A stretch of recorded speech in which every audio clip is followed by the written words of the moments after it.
I'm Mel Stewart, and this is the SwimSwam podcast. Joining me today is a very special guest. This is a man who I idolized as a child. This is pure hero worship today. Today we have 1980 and 1984 Olympian, world record holder, among the stars of the famous documentary film 16 Days of Glory, three-time primetime Emmy Award winner from the most beloved show, The Amazing Race, and the host of a podcast, which you've got to drop in on. We're going to talk about it right here. Sports Life Balance. Today, we're talking to John Moffet. Hey, Mel. It's always good to get caught up with you. I always enjoy our conversations.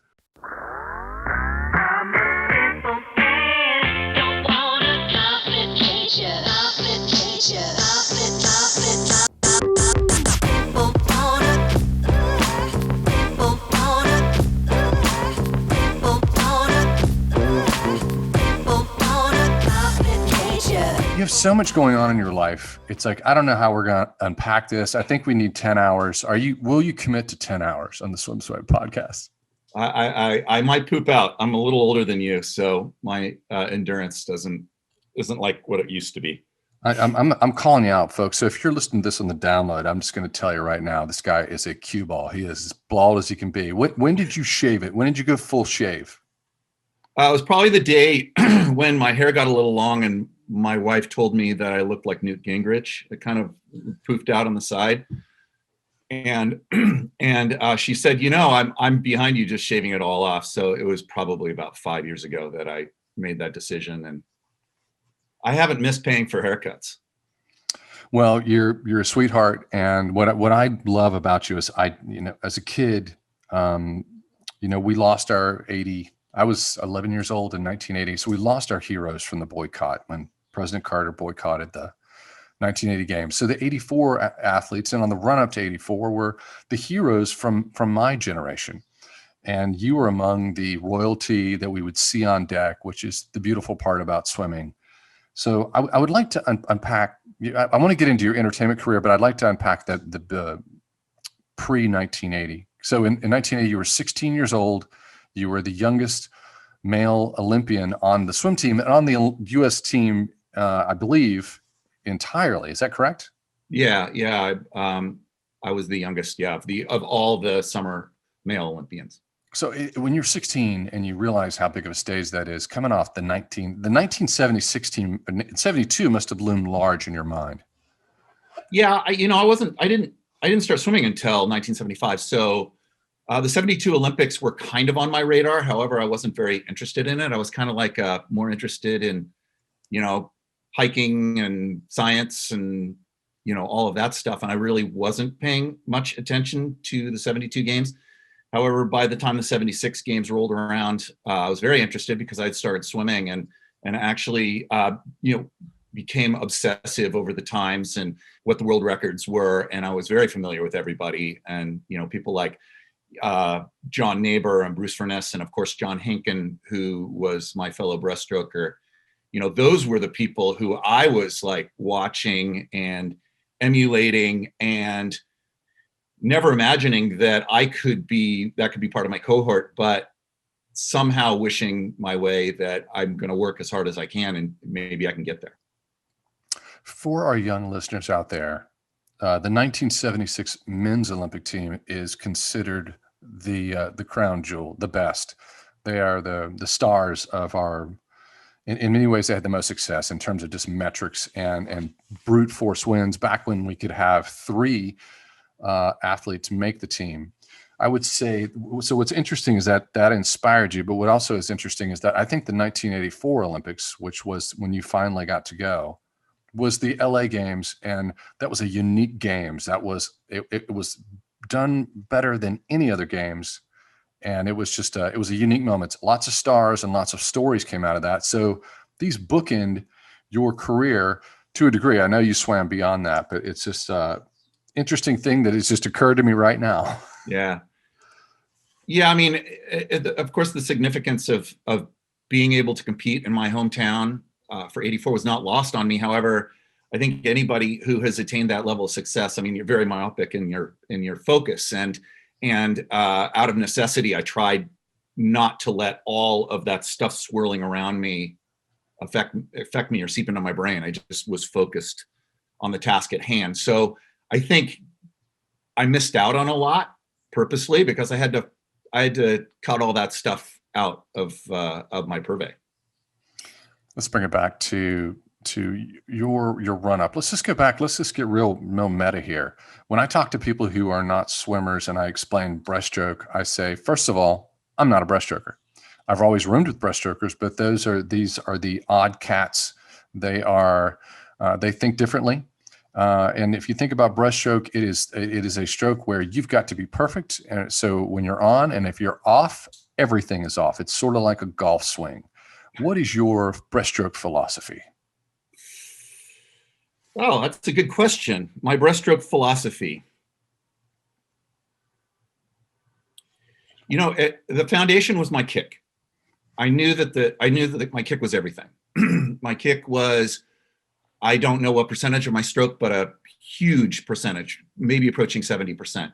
I had a really, really powerful kick. So if my kick was clicking, then the rest would kind of click. There was the sort of nebulous nature of timing, which you refer to as a golf swing, which I think that's a good metaphor, where, things don't always click, but I was able to, as I rested, it got easier and easier and easier for me to find that spot where my stroke clicked. Now, the stroke back then was very different than the stroke now, because the thing that happened between 1984 and 1988 was there was a rule change. And the biggest part of that rule change was that you were able to put your head under the water between, with kicking, which of course made it much more like your stroke, fly, and ultimately completely changed the timing. So if you look at us way back when, our timing was more that our kick corresponded with the moving forward of our arms, the recovery of our arms. Where now the recovery of your arms is done pretty much completely finished by the time they kick, because they're able to dive and go underwater. So we, in essence, were kind of like snowplows or bulldozers plowing through the water. So breaststrokers, yes, they were kind of the freaks in that, their bodies were a little bit different. Doing a frog kick is very different than doing, the flutter kick or doing the butterfly kick. But we were also, more bruisers, more linebacker type of bodies, where now I think a lot of breaststrokers, you have Adam Peaty, who's obviously quite big, but if you're going to compare Adam Peaty with Caleb Dressel, I don't know if you would see, like, you would be able to go, oh, that's the breaststroker, right? I just don't know. But we were the kind of the bruisers back then. Caleb Dressel can do anything. He is were you aware that he broke the American record in the 100 breaststroke at the Southeastern Conference Championships?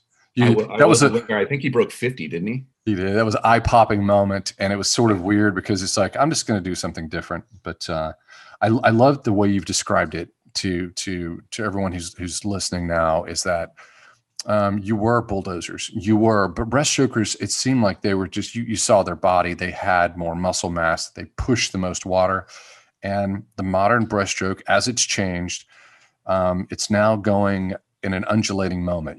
You're going up and over a barrel, up and over a barrel, up and over a barrel. Completely different stroke, far faster too. Way faster, yeah.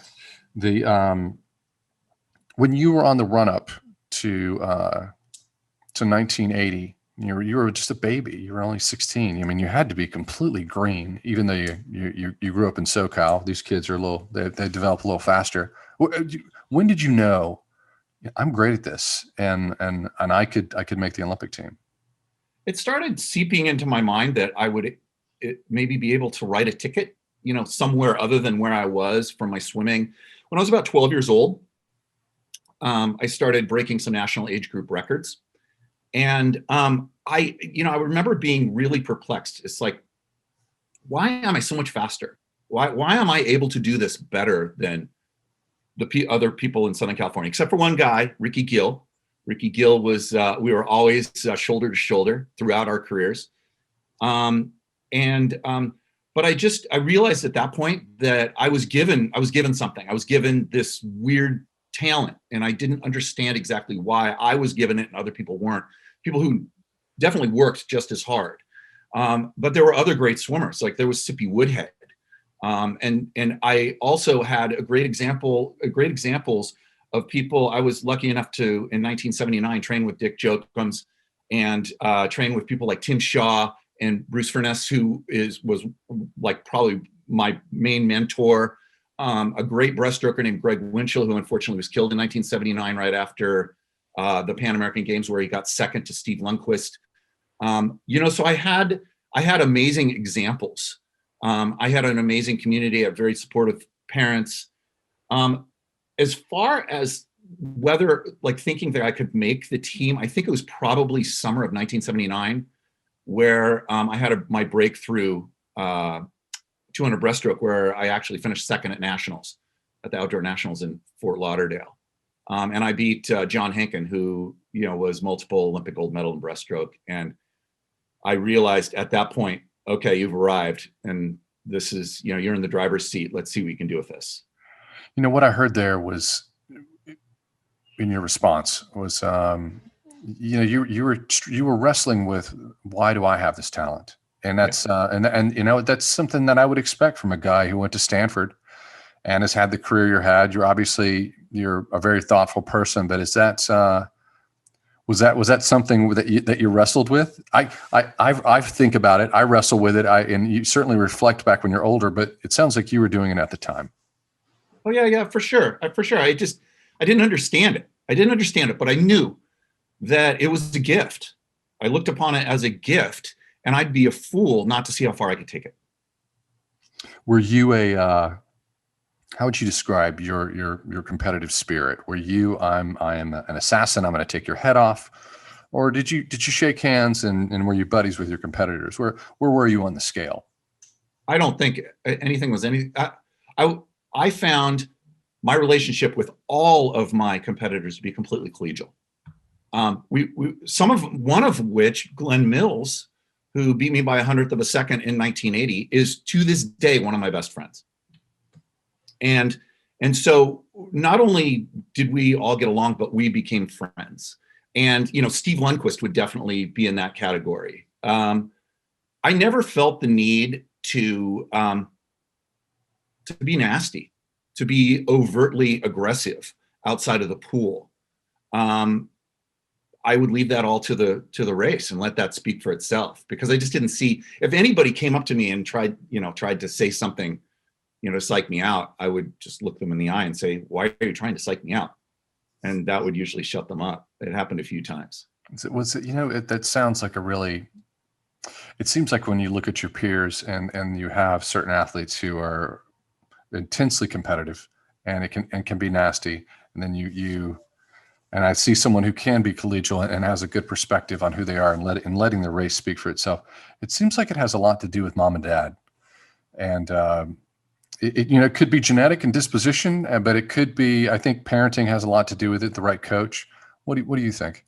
I think it's definitely both. I mean, I think by nature, I kind of default to optimistic. I'm not usually bummed out. I'm usually okay with things. Regarding my parents, I remember an instance at Mission Viejo, and I was probably about 13.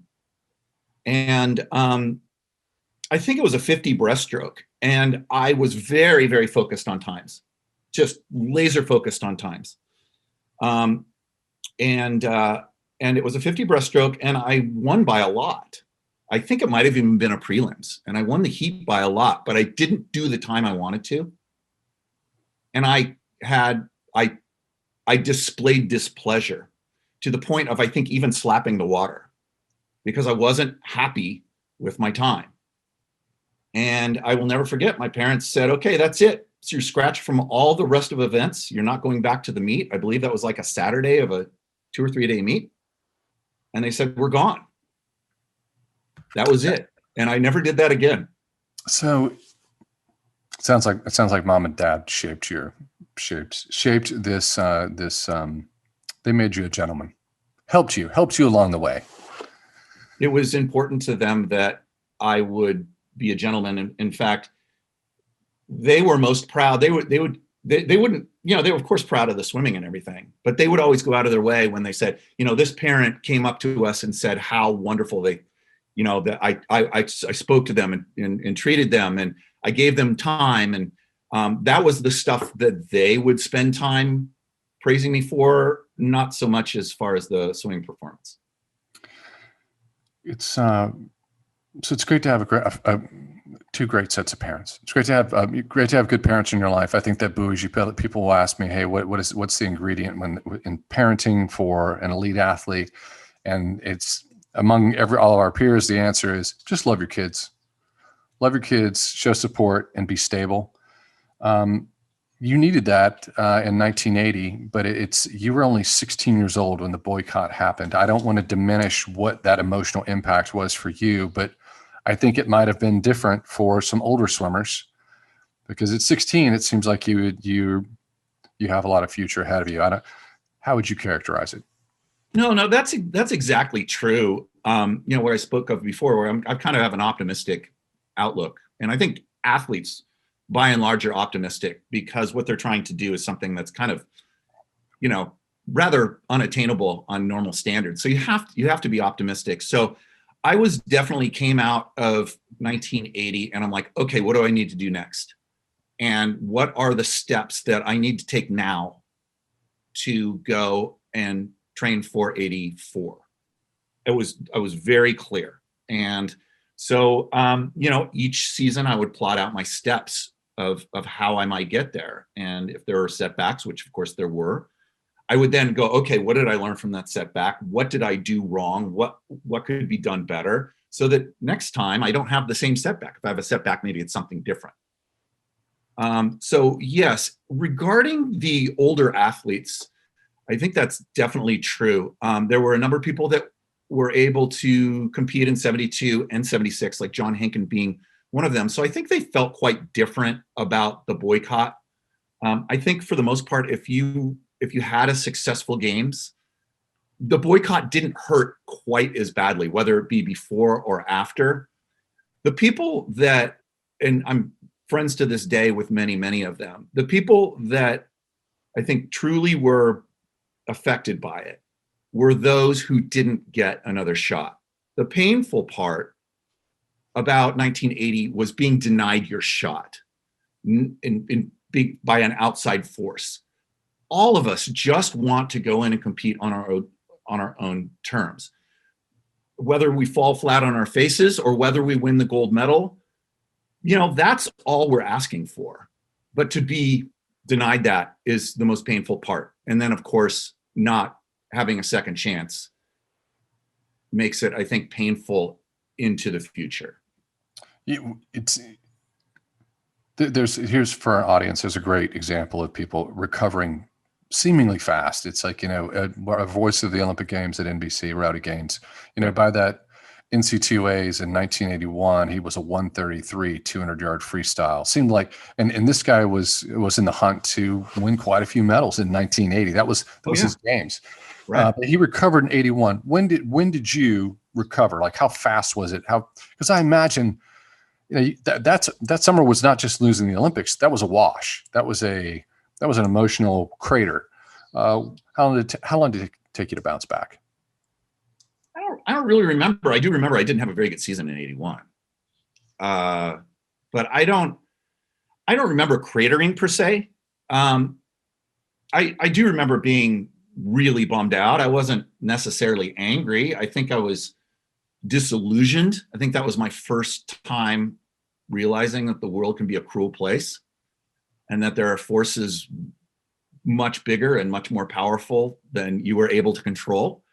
And so perhaps that was like a cautionary tale for me, and realizing that you really have to do everything within your ability to prepare for the unexpected. Just as I want to keep following your historic timeline, but just as an aside, things define us. If I could say that certain things define me: birth of my child, right. Winning an Olympics, the death of my father, mm-hmm. Married. Getting married. I've been married 22 years, mm-hmm. But it's World Championships was a unique moment in my career. What was 80 like? How did 80 shape you in terms of no? No, I don't think it shaped me later in life. it shaped me. It shaped me more when I gained some perspective. When '84 didn't go like I had planned. I realized that those moments are fleeting. Those moments are the moments that, everybody realizes that being able to compete in the Olympic Games is a defining moment in their lives. Love it or hate it. That's just the way it is. And when it passes you by, it is certainly painful. And I think as I got older and gained perspective on things, I was acutely aware of the injustice of boycotting 1980 summer games because of the Soviet invasion of Afghanistan. And of course, all those, it became plainly clear to me, 15, 20 years ago, that it was just wrong. Where, at the time, you could argue both sides. It's like, okay, are we avoiding, the Vice President Mondale said, we're avoiding World War III in essence, by taking our stand and not competing in Moscow. So I think maybe my perspective was more nuanced. And I also started realizing, you think, okay, it's my destiny, or what does it mean for me to go and compete in the Olympic Games? There's all these lofty ideals that all of us are rattling in our heads. But what it really means is it just really means crappy stuff happens. And crappy stuff happens to everybody. And it's what you do with that. It's how you deal with those setbacks. You mentioned like the death of your father, for example. It's like, how do you deal with that? We all have to deal with that. And that is something that I hope that I've been able to be successful at, because for the most part, I'm a pretty happy, satisfied guy with the way things have gone.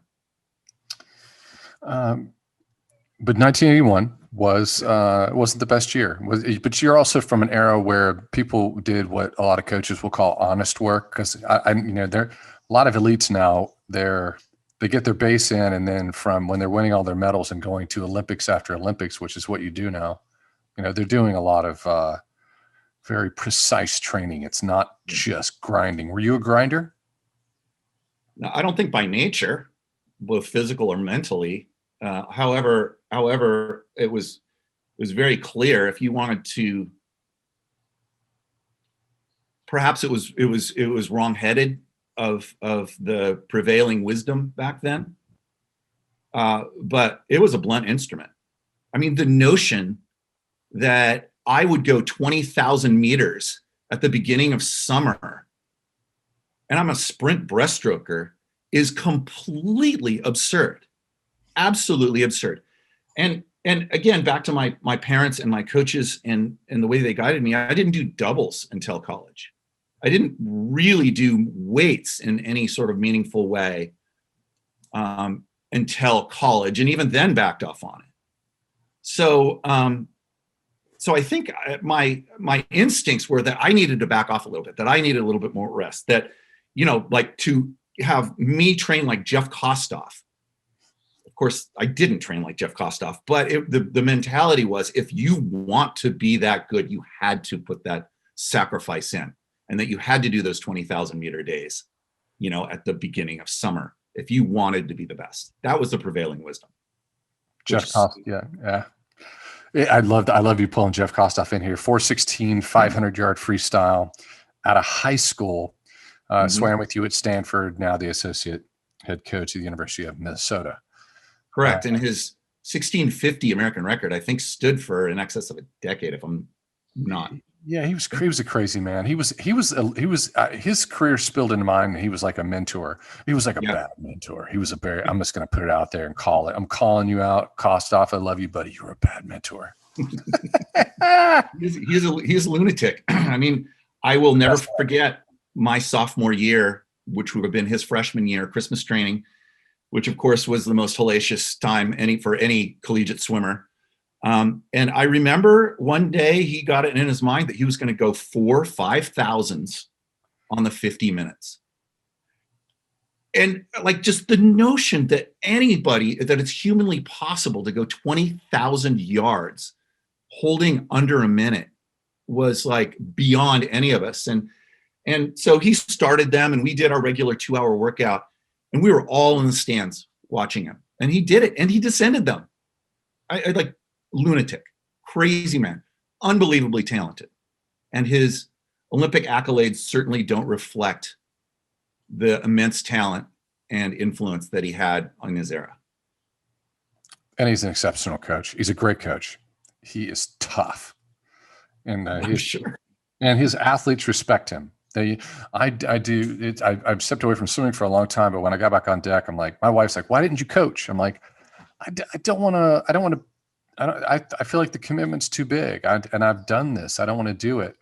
But I do watch coaches, and I look to see how do the athletes respect them, and do they have their loyalty when it's over, when their career is done. And that's something that you see with Jeff. I like that.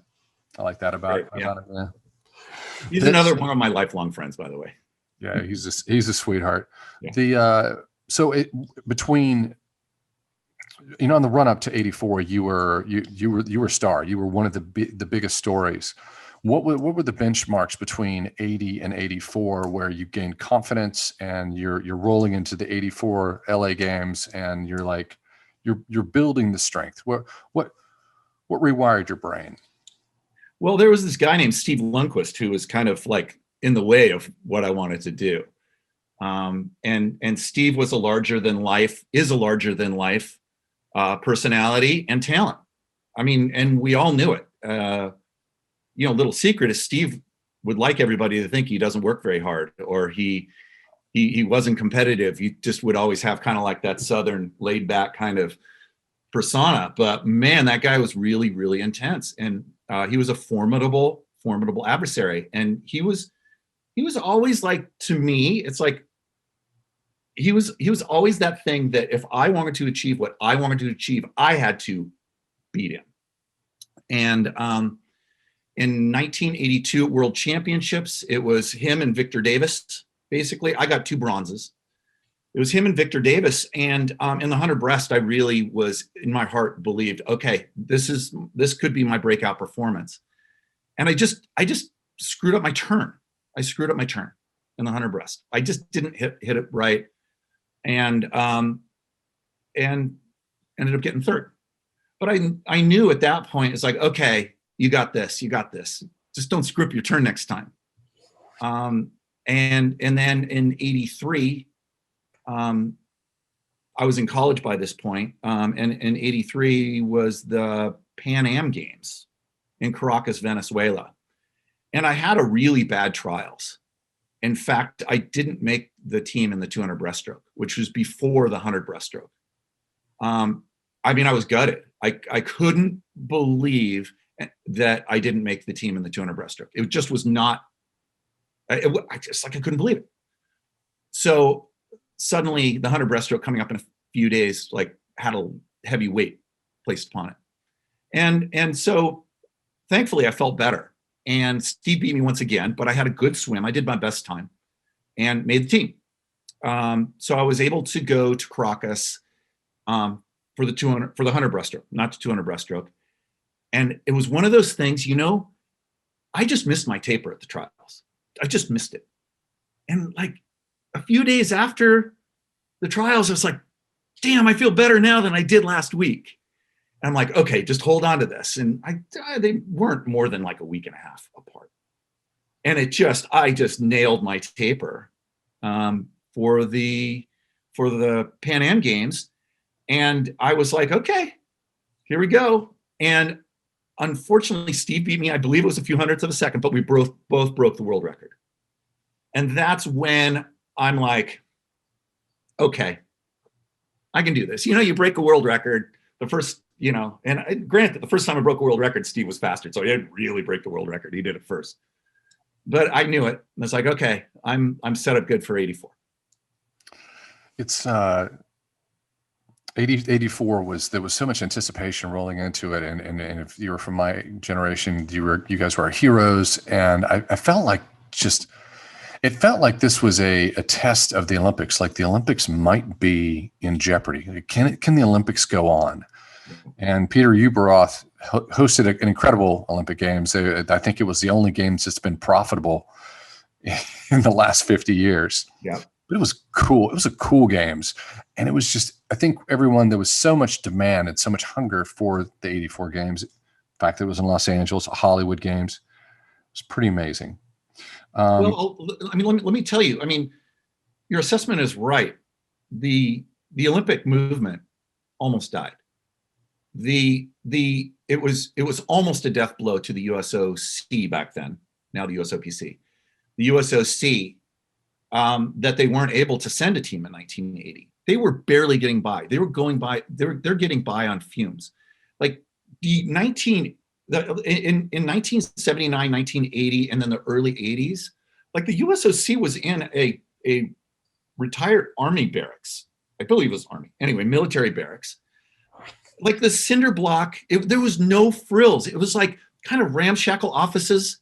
And I mean, it was so different back then. And basically nobody after, between, 72 and the tragedy of 72 and the Israeli athletes, 76, the complete financial meltdown of Montreal due to the 76 Olympics. And then 80 was a disaster because, so many people boycotted. So people were really gun shy. And so, Peter Ueberroth thankfully had the vision. It's like, listen, this is the path to our future, our path to salvation. We need to privatize some of this and like get corporations to come in and use this to help support the games and bolster the games. And it was just a confluence of brilliant management and vision. And at a time that I believe the world really, really needed it. I think the late 70s, early 80s, people were really kind of like, oh man, this is a bummer. We're living in bummer times. And I think in so many ways, the 84 games, especially for here in the United States, and I don't know internationally, I think it was an antidote to that. And you were on at that time at trials. Is it correct that was your world record, 102.13? Yeah. And that was where you won. Yes. And so how did it feel? I mean, is it a situation where, I beat Lundqvist on and off all season. Was that a new experience, or was that like, yeah, I got him that time? It was a new experience. That's the first time I beat him. And are you kidding me? Like nobody beat Steve Lundqvist. Nobody. They really didn't. And yeah, he was on and I was on and I was just honor. That's it. And I felt that way. It's like, okay, Steve, you had a good swim too. But yeah, I was in the zone. I was like, okay, here we go. Let's bring it. As a child, remembering back to that, the big stories were Steve was a huge story. You were a big story. Tracy Calkins, Rowdy. It seems like some athletes were past their prime and are just over the edge and really hanging on. And but one of the most dramatic stories was your event, and it was because of the injury in prelims, which is like who gets injured in racing. And it was can you unpack that for us and paint a picture? Sure. I mean, side note, it's first and only time I was ever injured in a race. It just happened to be the biggest race of my life, which, who knows why, it just happened. When I was on, and when I said I was on at the trials, I was way on for the games. I was never training faster in my life. I was like pushing 50s in practice. That was like, I was just like, really? That's what I'm pushing in a 50? I felt really, really good and really strong. And I was really stoked. I felt very good going into those games.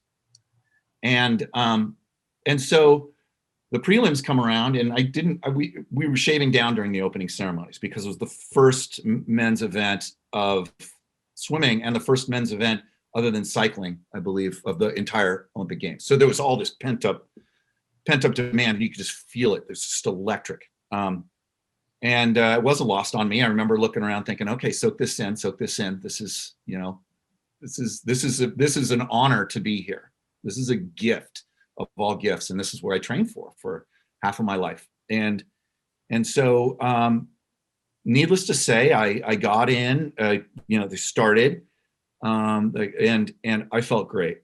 I felt really, really good. And I remember, just like most prelim swims, you just want to like get that easy speed. You want to set that, okay. And so I knew I had that easy speed, and I wasn't going hard. I wasn't going for a record kind of, it was just get through to finals. And I touched the wall and did my underwater pull. And I remember I came up and the crowd, like it was a explosion of sound, which I'd never experienced before because there were 15,000 people there. And I'm thinking to myself, wow, I must be going pretty good. And also, you take a little glance, you look at the turn, and I was, I believe pretty much everybody was at my knees at best. And I'm like, okay, all right, let's just bring it home. And I don't know if you do this with fly, I assume you do, but with breaststroke especially, you never just come off the underwater pull and just go boom, hit it hard. You set the stroke and then you build. And usually it was like took me 3 strokes in order to get like that feel where I could, okay, and I'm like, okay, let's build into this and just bring it home and sort of like test my fitness and see how I feel and don't push it too hard. And it was about probably the 5th or 6th stroke out of the wall. It just went. It's like I felt my leg go. Hamstring. No, it was the adductor magnus, which is, what is that? That's the big muscle between your legs that helps you squeeze your legs. It's the big muscle used in breaststroke. Oh, pain. And it was probably 8 or 10 inches above my knee is where the muscle actually pulled apart. So how do you get to the wall? Well, adrenaline. I mean, you've been injured before. I mean, any athlete, when the initial injury, oftentimes the pain is, when you do something like that, but you can get through it. I'm like, okay, let's just get through it. I was panicking on the inside, but I also had enough swims under my belt to know that you can only panic on the inside. Don't panic on the outside, and just, keep it in check. But, if you see that race and you see my reaction when I touch the wall and you see the expletive that spews out of my mouth, much to my mother's chagrin, that I was like, oh no, this is really bad. It's I'm just wondering what's going through your head. What are you feeling sitting there? I understand the reaction, the emotion, but it's like it's a, how long did it take to sink in? Because you're still having hope that something's going to be okay. Like you can recover from this. Maybe you get into a little therapy and you're back. What was that process? Well, the way it worked is I did my normal warm down. It was in the diving well. I did the normal warm down. And on the inside, I'm like really, really bummed. I'm like, oh no, this is really, really bad. And I'd never, ever, ever injured that part of my leg before. I tweaked out my knees and stretched my ankles, but I'd never done that before. A little side note, I had in practice a couple weeks before, I felt a little pain in that muscle. So I must have injured it. But I felt fine. I laid off of it for a few days, but and felt fine afterwards. And I just forgot about it. It was like kind of a nagging pain, but it must have been more severe than I had thought. Where it really started sinking in was I was actually, back in the dorms at USC, and we were at the dorms right next to the pool. And I was on a bottom bunk. And I remember like laying on the bottom bunk and looking up at the top bunk, and I remember feeling like the entire world was collapsing on me.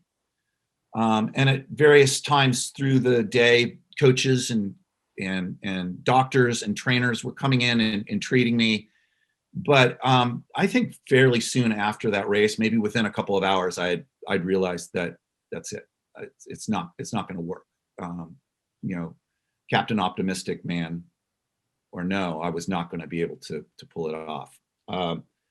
So at that point, it was just mitigate the damage and hope and Hail Mary for a miracle. However, I also, Steve Lundquist, I could barely beat him when I was feeling the best of my life. So I knew I wasn't going to beat Steve. So I guess all I could hope for was a medal. Where had the biggest setback was when I got in to warm up. And one of the unique things about those games, and I don't know if they do that now, they probably do, but back then they would, you would be standing at the edge of the warm-up pool and the announcer, because there would be like 10,000 people there, and they actually said John Moffet is in lane 4 about to warm up, and I'm like, oh no, oh, this is horrible, because all I wanted was to see if I could kick breaststroke. And there's I seem to remember there were 4 or 5 people at the end of my lane, and I got in and did a little bit of freestyle, and then I'm like, okay, let's give it a try, and I couldn't kick breaststroke. Couldn't do it. Got to the other end of the pool, and I came back. It's like, okay, let's see if I can loosen this up, and I could not do it. I couldn't do it. It was just too painful. And so I remember like looking up at the doctors and coaches and everything at the end of my lane. I was like, I can't do it. And I got out of the water, and that's when the doctors pulled me aside and said, listen, there's some things that we can do, namely basically numb it up. So I went back in a back tent, one of the medical treatment tents. And keep in mind, I didn't get to warm up. So I didn't know what I was going to do at this point, but I was in the back tent, and they started to inject me. And they were giving me what I believe was called xylocaine, and they were injecting basically directly into the muscle. And that's a little tender spot to get, multiple shots into. And they were like big shots. And then what they did is they sprayed some stuff on the leg, because, you're kind of probably had a lot of oil from getting all the rub downs and stuff.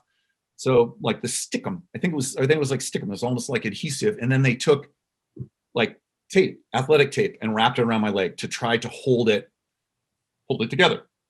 Well, by this time, the finals of the women's 100 free was going on. And that's when Carrie Steincypher and Nancy Hogshead tied. And so there's all this going on around you. And I'm just thinking, oh my gosh, this is no fun at all. And so I was able to get in, and the officials allowed me to get into the diving pool, which was the same part of the facility. And there were 15,000+ people there. And I was the only one on the deck, aside from maybe an usher or something like that. And I remember just all eyes, you could tell all eyes, like, what's John doing on the deck? And that was the first inkling that my mom had, that my parents had, that things weren't right. And because I was numb basically from like below my belly button to my knee, I was able to muster up the strength to kick, but it was like a noodle. So I don't know how many laps I did, maybe 6 or 8, laps in the diving pool, and said, okay, let's go. And I believe I was up on the blocks within like 15 minutes of that, to swim the finals. Treated you like a professional football player. They just numb it up, send it back in. Pros play hurt, right? That was probably the prevailing philosophy back then. Yeah. And here's the thing. If you swim your whole life, you get 5th place at the Olympic Games. That's a big deal.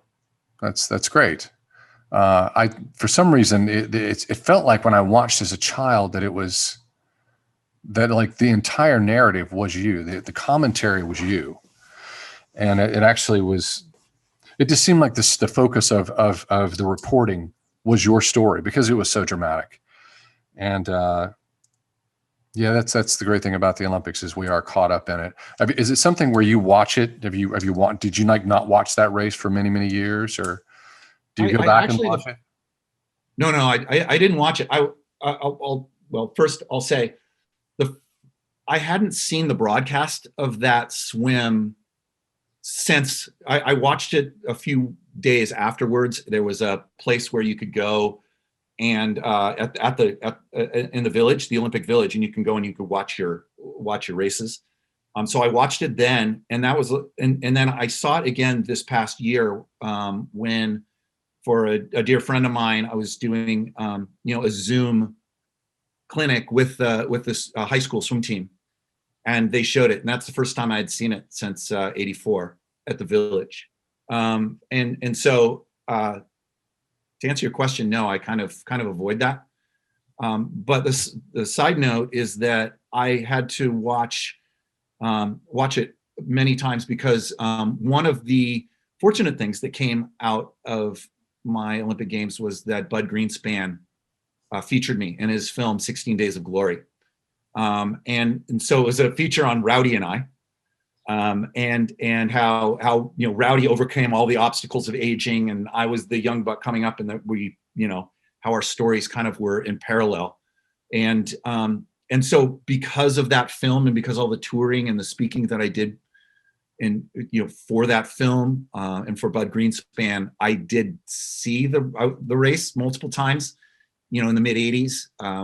And Bud Greenspan became my mentor and the ultimate, probably the catalyst behind me deciding to go into the entertainment.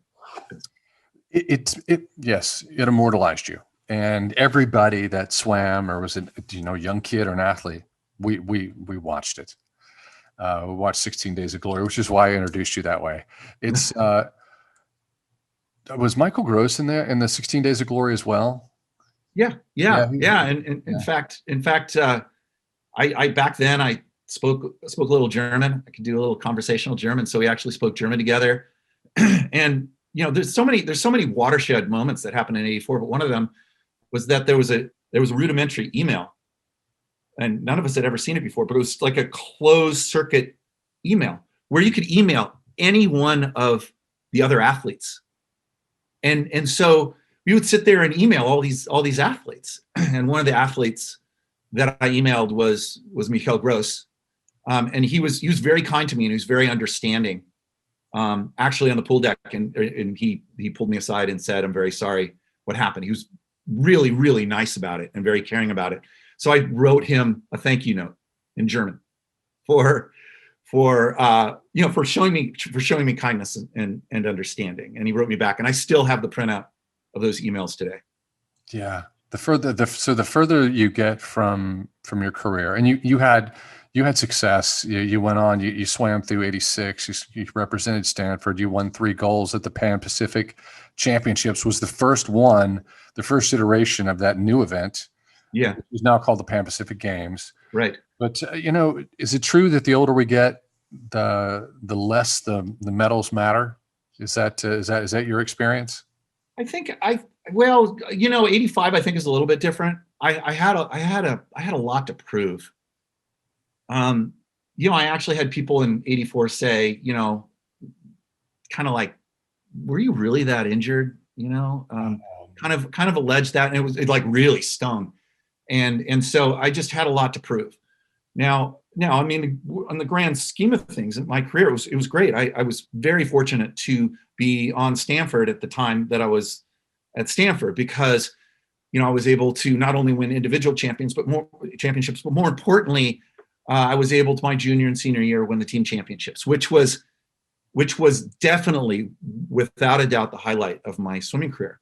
But in '85, I really wanted to prove to the international stage, it's like, okay, I was real, and this was a fluke. And so I think that was first and foremost in my mind, and I satisfied. I ended up being first in the world in both the 100 and 200 breaststroke that year. And they're Pan Pacific Games now, and we owe the glory of the Pan Pacific Games to John Moffet. So no, hardly. So here's the thing: a lot of people that everybody that know, we're all adults now, and our career is just this piece of our personality that connects us. But you had a very energetic entertainment career.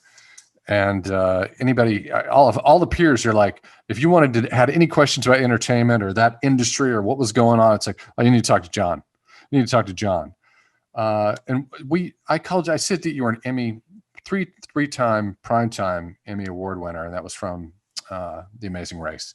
But you have an extraordinary list of credits. Are there any of these credits where you're like, I'm really proud of that? People ought to take a look at that, because I can list it off right here, but maybe you're like, yeah, this is what you need to see of my work. Oh, I don't know about that. I think at some point, aside from winning those Emmys, it became very clear there was also a vocation. And I just happened to choose the entertainment industry because it allows you a big dose of creativity. And I always liked exercising that storytelling creative part of my brain. I'm kind of analog. I'm not as digital, right? So the entertainment business kind of fit what I wanted to do, and I wanted to tell stories. So yeah, I did that. I would say probably the first sports documentary that I ever did was, I believe it was 2000, 2001, and it was one of the precursors to 30 for 30 on ESPN. And it was a documentary about a pioneering pro football player and coach, a guy named Fritz Pollard. And Fritz Pollard was the first African-American to be in the Rose Bowl, first African-American quarterback in the NFL, and first African head coach in the NFL. However, he was forgotten through the ages. And so that was that was the gist behind the story. Here is this guy who was the best of the best and the pioneer of pioneers.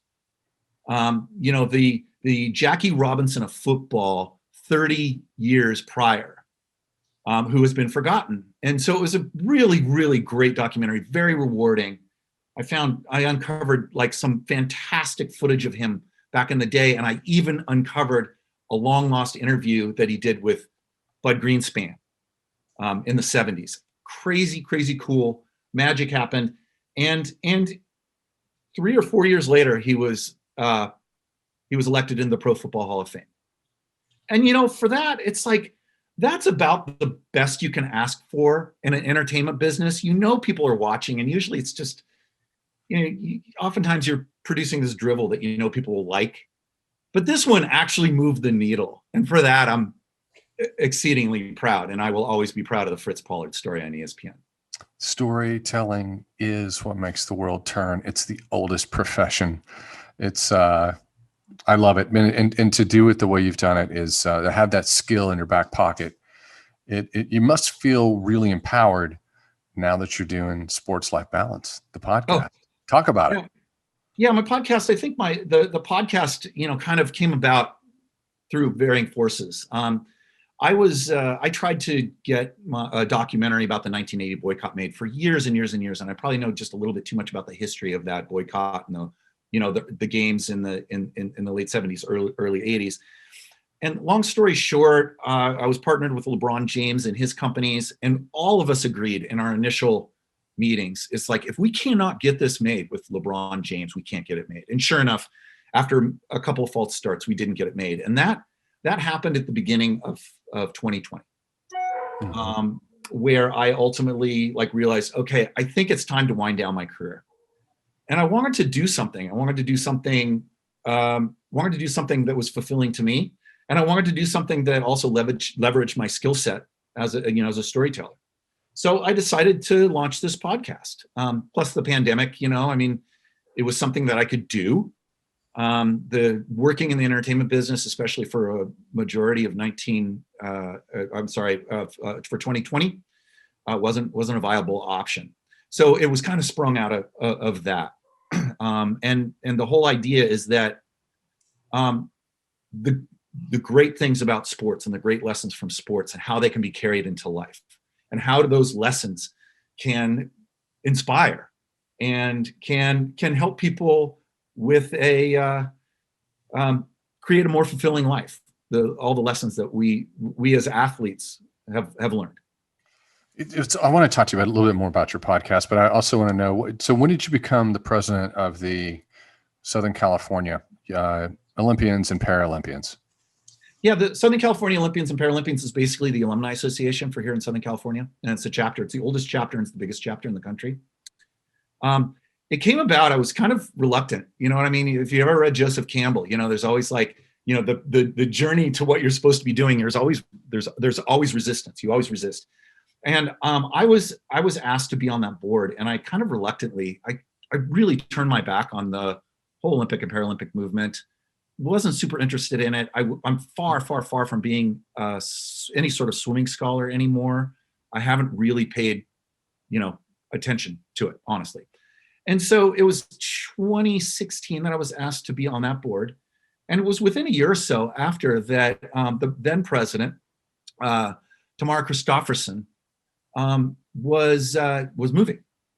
And she was going to move to Colorado, and she eventually ended up marrying Olympic gold medalist Joey Cheek, who she has a kid and had really moved on with her life. But with her moving on, it left that space vacant. And her and the board asked me if I would be interested in taking up that spot. And again, I was kind of resistant, but I said, what the heck? And what I found was that I really, really enjoyed the camaraderie. I really enjoyed the shared experience and the shared love and the shared heartbreak that all of us Olympians and Paralympians have. And there's magic there, and it's a very exclusive and a wonderful club to be part of. So I just decided, what the heck? Let's see if I can just create events and do stuff for all of us to get together. And that's basically what it is.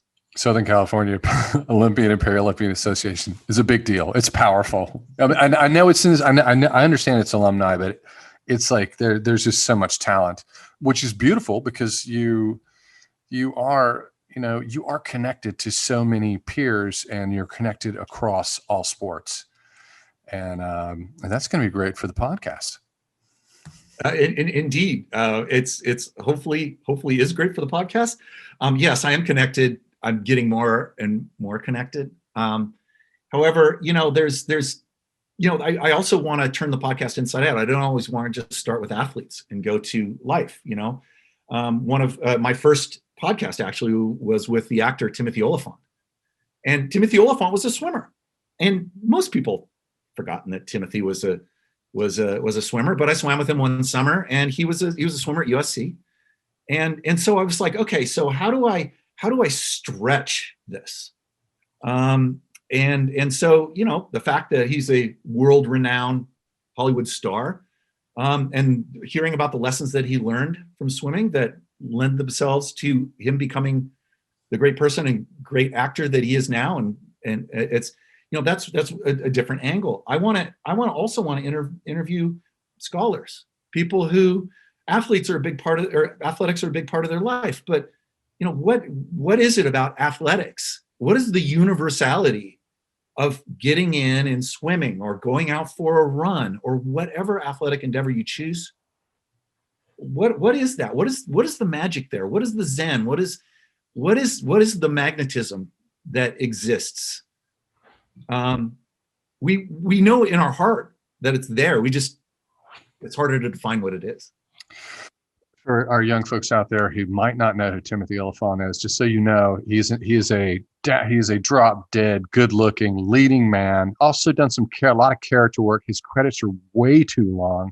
Mm-hmm. And my wife worked at William Morris, and she remembered when he would come in as a client, and he had the coolest hair and black fingernails. And so anyway, he was a finalist. I think he was a finalist in the 200 IM at Nationals one summer. I believe you're right. Yeah. Mm-hmm. Yeah, cool cat. I like the mix. I like what you're bringing to the table for sports life balance. It's definitely something that I want to drop in on. But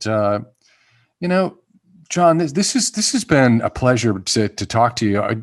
Would you come back? Because I'm sure we could find more topics. Oh, of course, I'd be happy to. Like I said at the beginning, it's always fun to chat with you.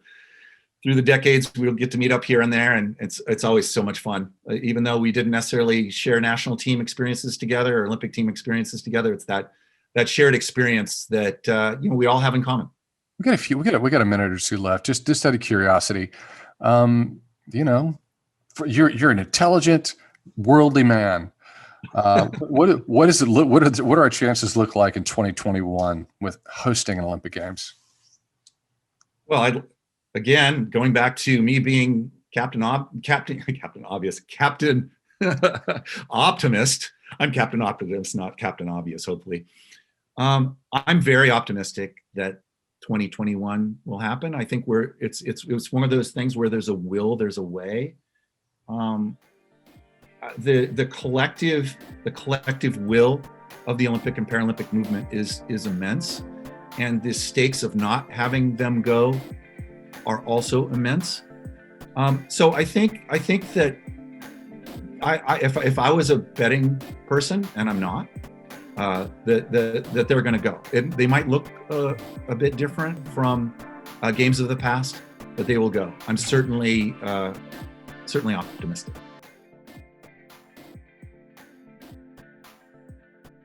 You've been listening to the SwimSwam podcast. Stay tuned for new episodes every week.